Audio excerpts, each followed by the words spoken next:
السلام عليكم ورحمة الله وبركاته، متابعين قناة أخبار البورصة المصرية. هنتكلم النهاردة في الفيديو ده عن أبرز الرابحين وأبرز الخاسرين لجلسة يوم الأحد الموافق 13/10/2024.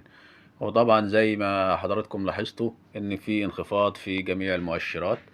عندك المؤشر اللي هو EGX 30 وصل 29,954 نقطة.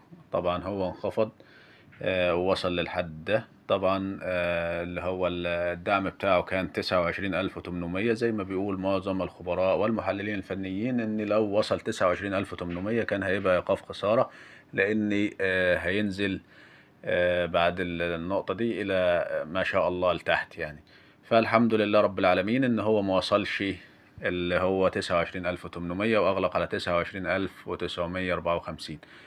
طبعا والإي إكس 70 نفس الشيء برضو أغلق على